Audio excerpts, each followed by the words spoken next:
오늘은 젊으신 하나님과 인간의 능력 책 60페이지 상단 부분부터 살펴보겠습니다.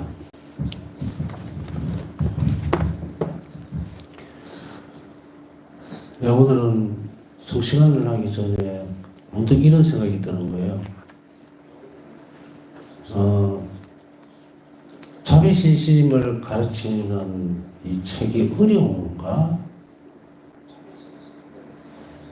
이게 이해하기가 힘들고, 그러면은 또 이렇게 생각해 보니까 예수님 이렇게 우리를 어렵게 만들진 않았을 텐데 그 원인이 뭘까? 이런 생각을 해보니까 이유는 뭐 간단하게 나와요. 하기 싫다는 거죠. 내가 반드시 그 일을 해야 되겠다라고 마음을 먹으면 정말로 IQ 80 이하가 아닌다면은 다 알아들어요. 이게 신학이라고 해서 어렵다. 이해를 하기가 약간 힘든 부분들은 있었지만 이 책 자체가 어렵다라고 느껴본 적은 없어요. 물론 다른 한편으로 보면 이게 신학교를 나왔으니까 신부가 됐으니까 당연히 아니요. 내가 그 길을 아무리 쉽게 가르쳐줘도 하기 싫으면 어렵게 들리는 거예요. 그래서 안 보려고 하는 거고. 그래서 제가 내린 결론은 뭐냐면 이거예요. 이것이 어려운 것이 아니다. 이거는 어린아이도 알아들을 수 있는 거예요. 이 자비신심에서 또 특히 이 파우스님의 지원자들을 받아들일 조건 안에 이런 게 들어있어요. 지성적으로 이해할 수 있는 만한 나이. 다시 하면 놀랍게도 우리가 이제 견제를 받는 나이가 언제입니까? 몇 살쯤 되죠?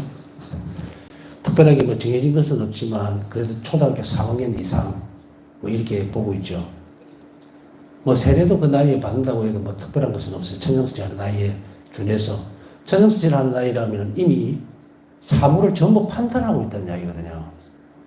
그래서 참 흥미로운 것은 이 포스팅 지원자에게 이 상하의 이 큰 연령층의 틀을 보면요, 국민학교 3학년 때부터 그 위로는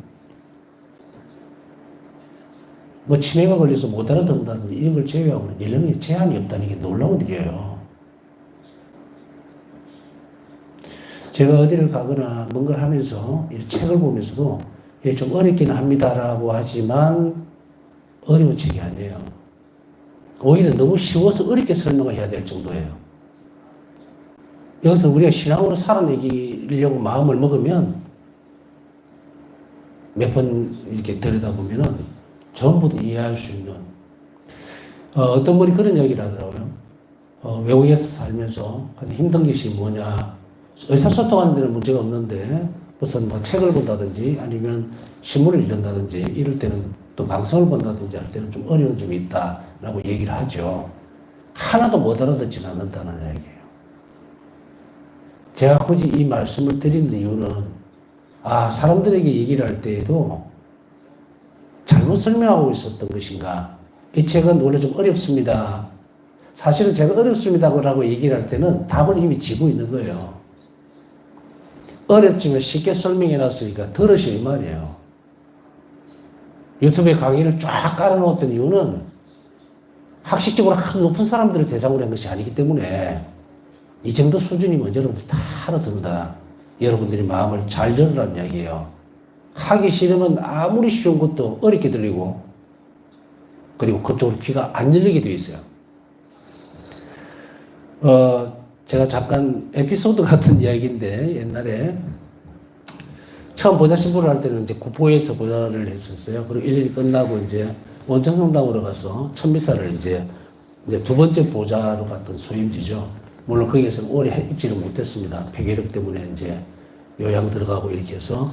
근데 그게 16일인가 17일 정도 짧은 보좌 기간이죠, 두 번째. 근데 첫날 미사를 하고 나서 이제 강론을 했단 말이에요, 평일 강론을. 그러고 나서 이제 또 나왔어요. 신자들하고 인사도 하고 이러니까. 그래서 이제 거기는 젊은 분들도 있고, 나이가 좀 든 분들도 있고 그랬죠. 같이 인사를 하고 이러는데 첫 마디가 뭐라 그러냐면, 신물 강론이 너무 어려워요. 갑자기 머리가 멍해지는 거예요. 이상하다. 내가 있던 본당에는 오히려 연령층이 높아서 나에게 많은 분들이 참 많이 있었는데 그분들도 다 알아듣는데 그래서 1년 동안 참 재밌게 이렇게 강론을 서로 나누고 그랬는데 이 사람 의식 수준이 훨씬 높다고 생각하는 이 본당에 왔는데 못 알아듣는 거예요. 그래서 한동안 잠깐 고민을 했죠. 그런데 시간이 조금 지나고 나니까 한 열흘쯤 제가 말하는 말투라든지 이렇게 익숙해져 버리니까 이제 그런 소리 안 나오더라고요. 자, 오늘 여러분들에게 당부시키고 싶은 이야기뿐 아니고 어떤 다른 분들도 이렇게 공부를, 이 자비신심에 대한 공부를 하려면 마음을 열어야 됩니다. 책을 보고 겁는 이거 뭐 왜 어려워 아니면 그것에서 일정한 부분만을 뽑아내서 절대로 안 된다. 이건 내 삶이에요. 내가 실행하기가 힘들기 때문에 그걸 거절하는 경우가 생긴다고 이 말이죠. 그러니까 여러분들이 그 마음을 잘 허물어 놓고 어떤 어려운 것이 오더라도 내가 이것을 잘 이해하고 실행을 해봐야 되겠다라고 하면 성령께서는 분명히 여러분들에게 그 길을 열어줍니다. 이거는 특정한 사람들을 위한 것이 아니에요. 우리 가운데 누구도 구원을 갈망하지 않는 사람이 없다면 그렇다고 해야 됩니다. 예외적으로 나는 아닐 것이다라고 하는 사람이 없도록 하기 위해서 제가 이 말씀을 드린 거예요. 왜냐하면 앞으로도 가야 될 길도 많지만 특히 사순이 거의 종반에 이제 가죠. 그리고 이제 부활과 또 부활 때 출기를 지나고 나면 자비 출기도 돌아오죠. 그러니 좀 이런 상태로는 안 된다는 얘기겠죠. 여러분들 제대로 보고 제대로 배워야 돼요. 이것은 머리로 그냥 듣고 그냥 넘어갈 수 있는 부분들이 아니다. 계속 여러분 삶 속으로 들어오시도록 메모하고 기억하고 공부하고 이렇게 하시라는 그런 의미입니다. 자, 여기까지 조금 살을 붙였어요. 왜냐하면 여러분들이 앞으로 이 방송을 보는 사람들은 어떤 때는 아유 저 어려운 거 아닌가라고 착각할까 싶어서 착각하라고 만들어 놓은 거 아니에요. 예수님은 바울사 성령에게 왜 바울사 성령이 이 자비신심에 대해서 전파하고 전달하도록 하셨는가를 한번 보면 굉장히 큰 신비가 있습니다. 그게 무슨 신비냐면 바울사 성령가 초등학교 3학년 수준밖에 안 됐다는 거야. 그걸 통해서 이걸 전파하고 알아들을 수 있었다면 무슨 말씀드리는지 아시겠죠? 우리나라에서 지금 이 많은 나이에 고등교육 안 받은 사람 아무도 없습니다. 한글 다 쓸 줄 알고 다 알아들어요. 학교 교육을 그만큼 받은 사람들이 이게 여하튼 여러분들이 실행하자고 하는 마음을 오늘 꼭 가지라. 제가 두 번 이 문제에 대해서 말씀드리지는 않을 겁니다. 지금까지 25년 동안 숱하게 많은 사람들을 만나고 본당 강의든 뭐 또 이게 오늘 비전자들에게 하던 제일 한심한 모습이 그 모습이에요. 넉놓고 있는 거. 이건 지금 사람이 간당간당하니 영혼의 생명 얻느냐 마느냐 이 갈림길에 서 있으면서 너무 어려워. 그러니까 나는 글쎄 따라갈 수 있을까라고 하는 것은 아예 어떤 일도 못합니다. 어떤 일도 못해요. 예수님께서 우리에게 성령을 보내주셨던 것은 바로 이 선물입니다. 우리 지력으로 못 알아듣는 부분을 알아들을 수 있도록. 좀 말이 길어졌지만 꼭 당부하니까 어려운 것이 문제가 아니에요. 나에게는 실행할 수 있는 그런 마음이 있는가? 없으면 지금부터라도 빨리 챙겨야 합니다. 어떤 것이라도 내가 살기 위해서 지금 물에 빠져 죽게 생겼는데 이 인류가 이렇게 됐어요 지금. 여러분도 그렇고 저도 그렇고 언제 어떻게 될지 아무도 모릅니다 지금. 그러니까 호흡을 멈추지 말자. 자, 여기까지만. 자, 그 다음에 이제 이 부분에 있어서 자비신심 안에서 이 희망을 발견하지 못하면 아무 데서도 희망을 발견할 수가 없습니다. 예수님께서 와서 성령에게 이 마지막 인류의 치유책으로 준 거예요. 그러면 난 피할 곳이 있을까? 자, 우리 서로 자문해 봅시다. 내가 지금 자비신심을 비켜가서 지금까지 행복했는가? 하나님 자비로부터 사실 자체를 내가 배우고 익히고 하면서 나는 이것보다도 더 나은 방법이 지금 찾았었고 그래서 지금 행복한가? 아니라면 이 자비신심에서 우리는 희망을 가져와야 되거든요. 그렇지 않으면 너무도 위태로운 지경에 이를 수밖에 없겠죠. 지금 온천지 난리 아닙니까? 산불에다가 자연재해에다가 뭐 혼란스러운 어떤 모든 세상적인 질서들이라든가 전쟁에다가 이럴 때에 우리는 도대체 뭘 해야 될 것인가? 그런데 하나님 자비를 청할 수밖에 없어요. 어느 한쪽에 휩쓸려 가거나 뭐 왔다 갔다 하는 그런 것이 아니고, 그래서 요한 바오로 설교님 우리에게 말씀하고 계시듯이 인류의 기준은 모든 불안감, 빈곤, 전쟁, 기아 이 모든 것들의 치유책은 오직 하나님 자비밖에 없다. 그렇잖아요. 그러니 우리는 지금 이것을 내 삶 안으로 가져 들어와야 된다. 이거 인류에게 당부한 것이 나한테 지금 당부한 거니까 적어도 부활 전에 이렇게 결단을 내려야 되겠죠. 그러니까 이것을 딱 기점으로 해서 자, 희망에 대해서 봐야만, 그래, 내가 오늘 저녁부터 난 예수님만이 내 희망이야. 하나님 나에게 선하신 분이고, 그리고 아버지 나에게 좋은 걸 주실 것이라는 그 희망이 오늘까지는 모르겠고, 내일부터, 지금부터 불안해하지도 말고, 걱정, 근심 속에 빠져있지도 말고, 좌절도 하지 말고, 모든 일이 열쇠는 하나님에게 있어요. 그것을 굳게 믿을 때에 실행이 된다고. 그것을 굳게 믿는 근간이 희망입니다. 우리 지금 그 희망을 보고 있죠. 자, 희망의 바탕은 인간의 구원을 바라시는 자비로우신 하나님의 약속이라면 그때 이 약속의 성취는 인간의 의탁을 조건으로 합니다.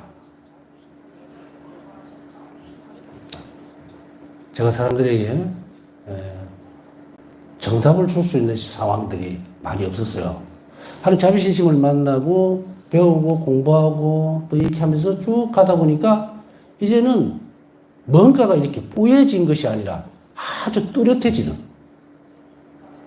여러분들은 이제 그 비가 많이 오거나 운전을 못 하시는 분들은 또 버스를 탄 경험들을 한번 생각을 잠깐 해보시면 고속도로를 달리는데 안개가 쫙 자욱하게 끼어가 있으면 앞에 하나도 안 보이죠.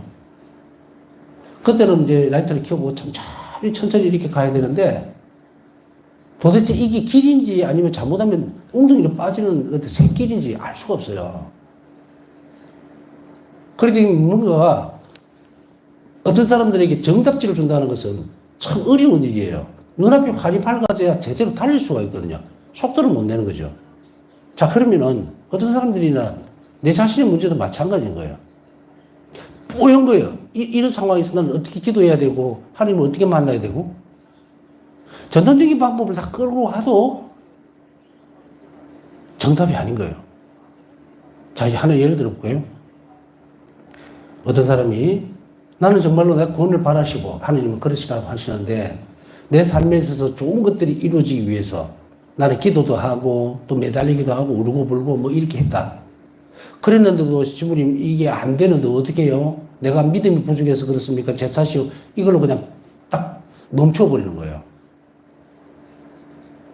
그랬을 때 그 대상에게 하실 수 있는 말은 뭐 자매 믿음이 부족하면 더 주시라고 청하세요. 그리고 더 기도하세요. 이것밖에는 대답이 없는 거예요. 뭔가가 있어야 될 텐데 열쇠가 있으면 이제 그 자물통이 있으면 열쇠가 있어야 될 거 아니에요. 이 두 개가 있어야 제대로 된 역할을 할 텐데 이걸 어떻게 얘기해 줄 건가. 왜 둘러서 이렇게도 얘기하고 하느님이 자비로우시니까 그래도 선하시니까 좋은 것이 주시지 않겠습니까? 그러니까 열심히 기도하세요라고만 얘기했지 설마 의탁의 태도의 부족이라는 것에 대해서는 얘기를 못 해줬다는 얘기예요. 하느님이 선이 내 안에서 실행되기 위해서는 반드시 의탁하는 태도가 나에게 있었어야 되는데 그걸 끄집어내야 된단 말이야.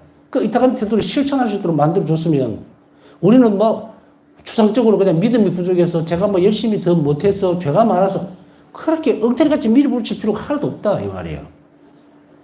정답은 예수님이 가르쳐줬어요. 너희 삶이 불행하고 그리고 네 기도가 때때로 들어지지 않을 때는 네가 의탁하는 태도가 부족했기 때문이다. 그럼 어떻게 됩니까? 자, 이제 부였던 안개를 싹 걷어내죠. 의탁의 태도를 키워나가면 되겠죠. 자, 그럼 의탁의 태도를 키워나간다는 것은 뭡니까? 울퉁불퉁한 시골길을 가느냐? 아니면 도시고속으로 달리느냐? 아니면 잘 빠져가 있는 아우토반 같은 그런 고속도로를 직진으로 해서 쫙 가느냐의 차이예요. 단계가 있겠죠.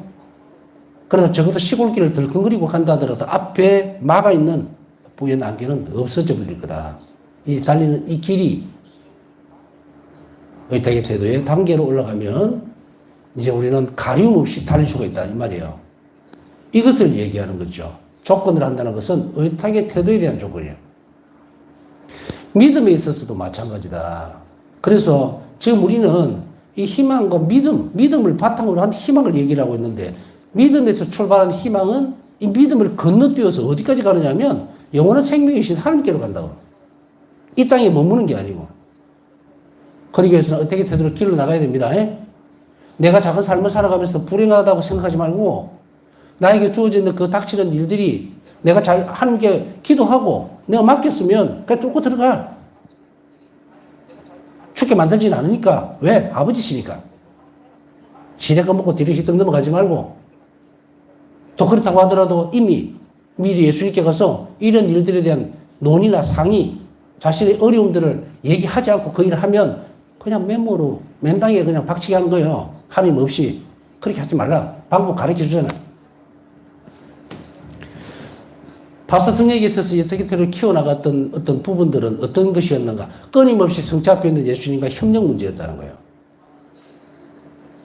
그렇게 함으로 인해서 예수님께서 내 삶에 개입하실 수 있도록 길을 열어줘야 되는데 이게 의탁의 태도라. 하나님 음식이 내 안으로 들어와서 그걸 작용을 해야 되는데 내가 이 의탁의 태도를 가지고 있지 않으니까 못 믿는 거예요. 쭈뼛쭈뼛쭈뼛 이러니까 내가 막아서는 거라. 예수님 어떻게 그 일을 하실 수가 있겠는가. 자, 일기를 한번 돌아가서 이 부분을 잠깐 살펴보면 이래요. 바사 성령은 항상 성체조배를 하죠. 성체 앞에 가서 예수님께 많은 얘기를 합니다. 오늘 있었던 일뿐 아니고 내일 해야 될 일에 대해서 또 누군가의 협력을 도와줘야 될 일들에 대해서 예수님과 논의를 의견을 이제 자신의 뜻과 의중을 이제 예수님께 말씀드리고 그리고 이 일을 할 수 있도록 그렇게 예수님께 기도로 청합니다. 그러고 나면 그 일을 실행을 하죠. 이런 부분들은 많이 보입니다. 일기 안에서. 그래서 예수님과 함께 협력한다는 것은 뚜렷하게 못 알아들을 수 있는 부분들이 아니에요. 내가 예수님께 기도를 바치고 그 다음에 그것이 예수님 뜻이 원하는 데 맞다면 합당하다면 그 다음 내가 실행하면 예수님은 나를 그 일을 같이 해주는 거예요. 이걸 연습하라고. 만약에 실패한다면 우리는 이렇게 되짚어 볼 수 있어요. 내가 의탁한 태도가 부족했구나. 그래서 하나님께서 그 일을 더 많이 당신의 역사를 할 수가 없었던 거예요. 그러면 그 다음에 좀 더 그 사실을 안다면 더 많이 의탁하도록 애를 쓰면 되겠죠. 은총이 협력하는 것도 그거다. 은총이 협력한다는 것은 내가 그 일을 실행할 수 있도록 했을 때 예를 들어 어떤 사람이 이런 경우가 있죠. 아, 저 사람 용서하기 되게 힘든데 내가 전에 기도했어요. 기도하고 그 사람 용서해 줄 수 있도록 그렇게 도와주십시오 예수님 하고 왔는데 갑자기 딱 보니까 이 사람이 전혀 미움이 없어져 버린 거예요. 그래서 내가 용서해 주기가 너무 쉬워져 버렸어요. 이게 뭐죠? 은총이 먼저 나에게 작용을 해버린 거죠. 그리고 내가 그 일을 알아채고 쉽게 그 사람 용서해 줄 수 있다면 자비를 베풀 수 있었다면 나는 그 은총에 협력해버린 거예요. 만일에 거기서 주춤주춤하고 그래도 내가 변화된 것에 대해서 집중을 하지 않고 이만 그대로 기쁘게 가야 되는데 이거 아닐 거야. 또 저 사람 또 다른 생각을 막 끌어들이는 거예요. 그럼 어떻게 됩니까? 주어진 은총에 협력을 못하니까 이 사람은 불안해지기 시작하고 뛰쳐나와 버리죠. 이런 영혼은 성장을 못합니다. 두려움을 떠는 거예요. 이것을 자꾸 깨고 연습을 해야 되는데 이 깨고 연습하는 과정 중에 제일 필요한 것들은 뭐다? 은총으로 기도로서 은총을 얻어내는 거예요. 좀 더 용기 있게 하게 해달라. 그리고 그런 그 안에서 예수님을 잘 발견할 수 있게 해달라. 계속 해야 돼요. 자, 이렇게 연습하는 것이 일단 의탁의 조건이에요. 의탁이 있어야만 가능하게 되는데, 자, 이렇게 우리는 희망과 의탁 사이에 밀접한 관계를 알 수 있다. 의탁하게 되면 의탁한다는 것은 희망을 부과하는 거야. 응? 하느님 앞에 내 영혼의 생명이 있음을 안다라고 하는 건 희망이에요, 그거. 그 희망을 아니까 내가 의탁할 수 있다는 이야기죠. 아무것도 없는데 어떻게 맡기냐고, 나를. 응? 그런 경우는 세상에 없어요. 적어도 우리가 이런 관계의 문제에 있어서 남녀 관계도 마찬가지예요. 부부 관계도 마찬가지예요. 부부 사이에 왜 부부가 부부입니까? 응? 상대방에게 이끌린다, 뭐 어떻다, 이런 거 떠나서 내 존재 전체를 맡길 수 있다는 것은 그 사람이 나를 안전하게 뭔가를 이끌어 줄 수 있고 내가 맡길 수 있는 뭔가 있었다는 거예요. 그게 뭐냐면 하나님과 우리 관계에 있어서는 그게 하나님의 선이에요. 예수님께서 아버지에 대해서 계속 말씀하시면서 선하신 아버지가 선하신다고 계속 얘기를 하잖아요. 하나님은 선하시다고. 그것을 믿고 그게 나를 괴롭히지 않을 거라는 것. 그리고 나를 항상 좋은 것을 이끌어가고 좋게 만들어 주실 거라는 거는 그 희망이 있을 때 내가 의탁을 하시는 거죠. 목표를 정확하게 봐라. 그리고 이 희망은 계속 키워나가야 돼요. 아버지의 선하신 부분을 잘 보려고 예를 쓰고 그렇게 하면 해서 그걸 키워나가는 게 어떤 겁니까? 바사성의 작은 모습을 그 속에서 보면 다 나오죠? 오늘 내가 착한 일을 했다? 선한 일을 했다면 그건 오로지 성실지 덕분이다. 알아채야지. 내가 선한 일을 할 수 없는 사람이라는 걸 알고 부족함에도 불구하고 내가 선한 일을 할 수 있었다면 내 구원에 청신호가 켜진 거거든요. 선이게 되는 거야. 그럼 누가 해줬을까? 예수님이 해주신 거죠. 이런 것들을 계속해서 키워나갈 때 희망은 바로 의탁의 태도를 계속 키워나갈 수 있다. 관계가 이래 되는 거예요. 희망은 하느님의 자비로우신 선한 약속이 실현되기를 갈망하는 것으로 그분에 대한 의탁 없이는 열매를 맺지 못합니다. 의탁이라는 것은 내가 그분을 완전히 믿고 신뢰를 해야 되는데 신뢰하지 않는 사람들에게 선한 열매를 맺을 수가 없어요. 제가 이제 그 쓰는 말 중에 이런 존재시킨다는 말을 자꾸 쓸 거예요. 하느님의 나에게 대한 자비로운 뜻이 실행되려면 내가 협력을 해야만 실행이 돼요. 그 뜻이 나한테 와 있는데도 내가 협력을 안 하면 공중분해 되어버립니다. 하느님은 내가 없이는 구원을 하실 수가 없어요. 대상이 내라. 아시겠습니까? 내가 구원의 대상이에요. 내가 없어져 버리면 하나님 구원하실 수 없잖아, 나를.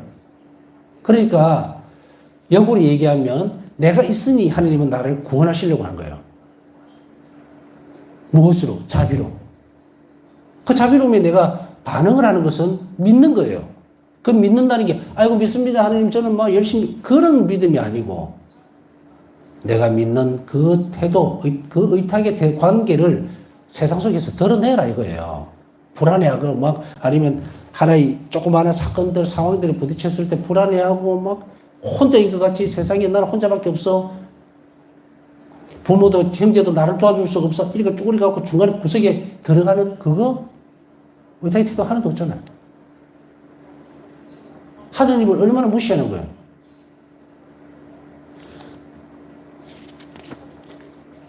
하느님은 이렇게 받아들일 때 내가 이렇게 힘이 들지만 나를 자비롭게 창조하셨기 때문에 주님 저는 당신이 저에게 좋은 걸 주시리라고 믿습니다라고 할 때 그때에 하느님이 개입을 하시는 거예요.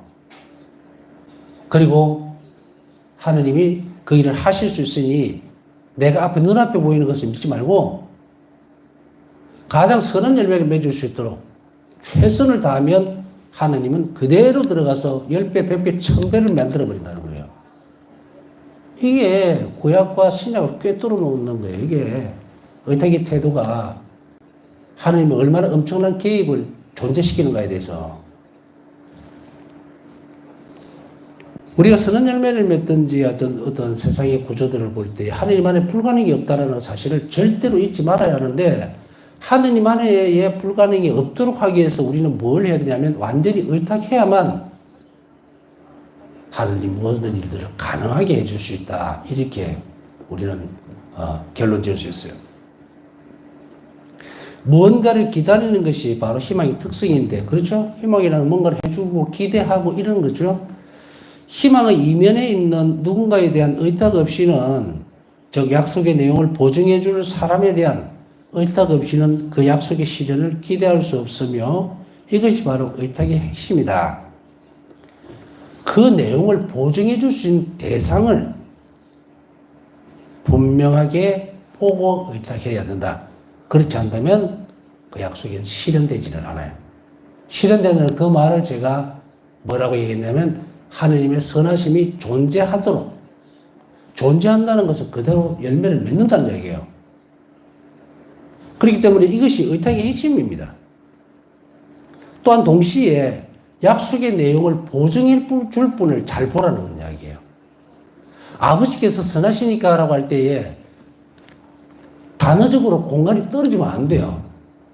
선하신 분은 아버지이기 때문에 그 아버지를 내가 봐야 된다는 거예요. 아버지는 선하신 분이십니다 하니까 선만 쏙 빼가와서 보는 게 아니고 선과 아버지는 같은 분이에요. 그죠? 아버지의 속성이에요. 하나님 속성이 선이에요. 그러니까 우리는 야, 저 사람 참 착한 사람이야 라고 했을 때 그 착함과 그 사람이 동일이란 말이에요. 그런데 행위를 착한 행위를 보고서 아이고 참 착한 일이 했네 이러면 이 사람이 안 드러나요. 이 사람이 착한 일을 했구나라고 해서 인격적인 그 사람을 볼 수 있어야 돼요.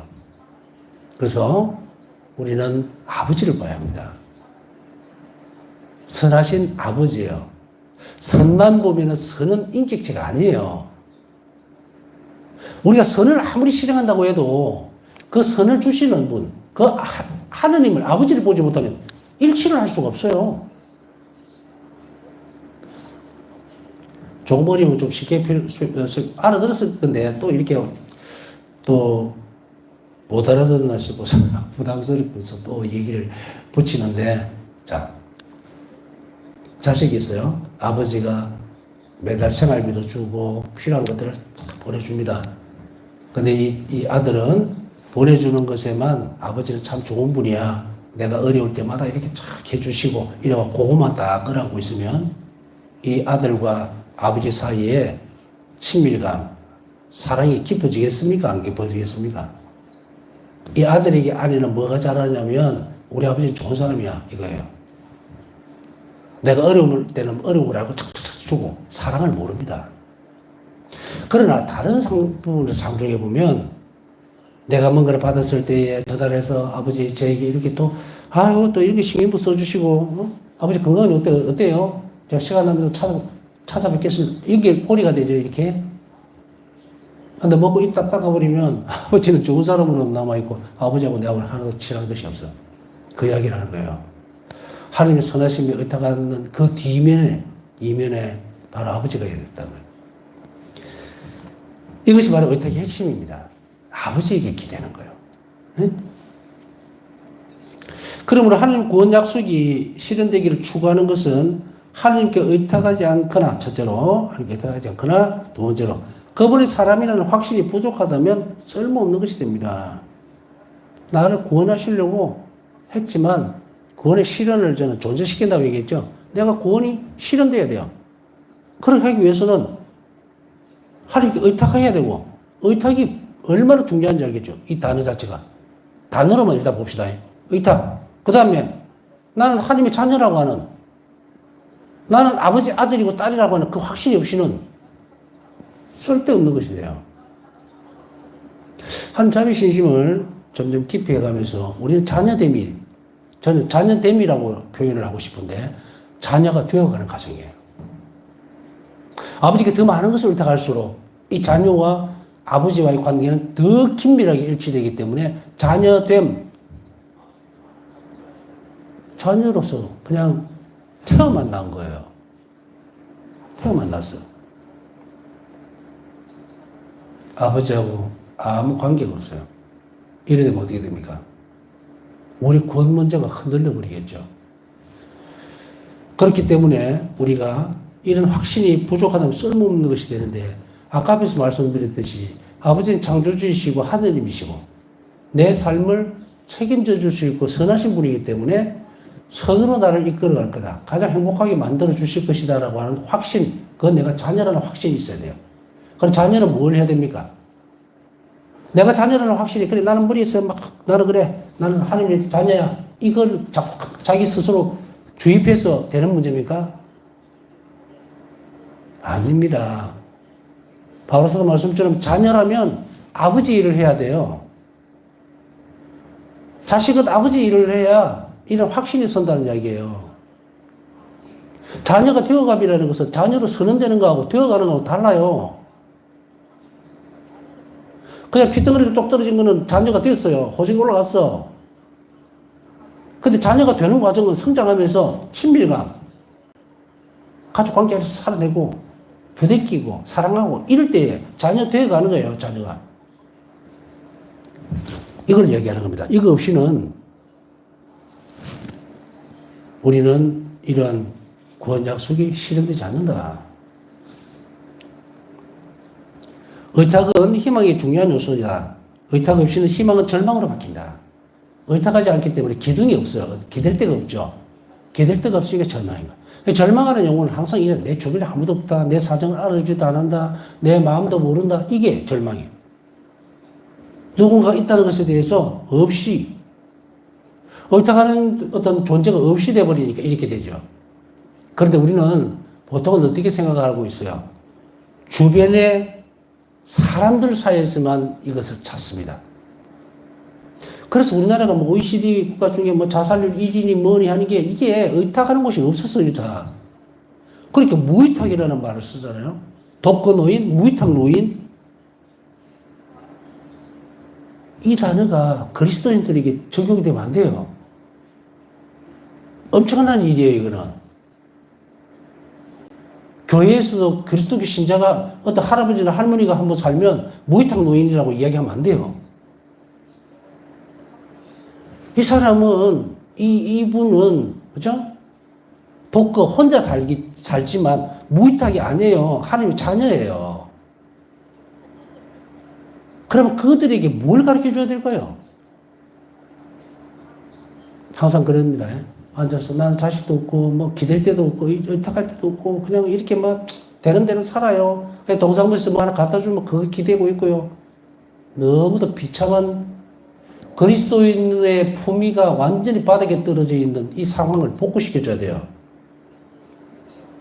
우리 누구도 그런 얘기를 잘 안 하죠. 왜 그럴까요? 아니, 할아버지, 하나님께서 당신 아버지신데, 우리 아버지신데, 뭐가 당신은 혼자입니까? 하나님 의탁하세요. 그러면은, 말을 하는 사람도 버벅거리고, 듣는 사람도 버벅거리고. 아니, 내 같은 사람이면 하나님께서 그렇게 돌봐주시고, 의탁할 수 있는 그런, 뭐, 됩니까? 아무도 모르는데? 이래 되는 거예요. 이거 얼마나 불행한 일인가. 하나님께서 모든 일을 해주실 겁니다라고. 그래서 어느 날 그들을 위해서 기도해 줄 때에 이렇게 변화가 됩니다. 나는 이제 제사 외롭지 않습니다. 기도하는데 예수님이 단단하게 내 아버지가 되셨다. 응? 아버지에 대해서 뭔가 이렇게 푹 와닿더라. 그래서 나는 이제 혼자가 아닙니다. 나는 이제 죽을 때까지 하나님께 의탁하고 맡기고 살 겁니다. 그래서 씩씩하게 쏙쏙 일어나고 기도도 잘하고. 응? 쪼그려져서 한쪽에 있는 게 아니라 시간 나면 묵혀들고 기도하고 자비기도 바치고. 이게 기적입니까? 아니요. 흔한 일이어야 돼요. 일상적인 일이어야 된다고. 그들에게만 그런 것이 아니고 우리가 지금 정신 차리지 못하면 그렇게 돼버린 거예요. 아버지가 있으면서도 고와 같이 사는 거예요. 얼마나 불행한 일이 우리 눈앞에 미래적으로 펼쳐지겠습니까? 그러니까 지금 빨리 싹 다 집어서 정리해버려야 돼요. 그래서 바로 이런 부분들이 우리가 절망으로 바뀌지 않도록. 의탁은 희망뿐만 아니라 믿음과도 밀접한 관계가 있습니다. 믿음은 하나님께서 계시하신 것을 받아들이는 거다. 자, 지금 여러분들이 가르치고 있는 이 부분들 뭡니까? 제가 만들어낸 겁니까? 아니면 어느 하나 단어를 줄줄이 엮어서 신학적으로 풀이한 겁니까? 지금 가르치는 내용은 바로 믿음과도 밀접한 관계가 있을 뿐 아니라 하나님께서 계시하신 거예요. 예수님께서 직접 가르쳐 주신 거라고. 그러면 뭘 해야 됩니까? 받아들임이 가장 중요한 거예요. 그래서 제가 아까 앞에 말씀드렸잖아요. 네? 어렵다. 어려워서 어려운 것이 아니고 못 믿겠다는 거예요. 우리 좀 더 솔직해져야 돼요. 듣고도 싫다 이거예요, 지금. 안 하고 싶다. 그게 어렵다는 것은 표현이 되어버린 거예요. 예를 들면 어떻게 됩니까? 잇몸이 내려앉아서 이빨이 흔들리듯이 우리 신앙이 건강이 흔들려 버립니다. 여러분 중에는 그런 일이 전혀 없다고 알고 있으니까 여러분들은 좀 더 열심히 주변에 있는 분들에게 기죽지 마라. 그리고 하느님이 너를 돌봐줄 거라는 확신들을 계속해서 주고 기도를 시키셔야 됩니다. 그 안에서 그들에게도 희망이 자랄 수 있도록 함께 협력해 주시면 좋겠네요. 남은 시간 묵상하면서 오늘도 하나님 자녀를 청하신 분들이 잘 읽을 수 있도록 기억해 주시기 바랍니다.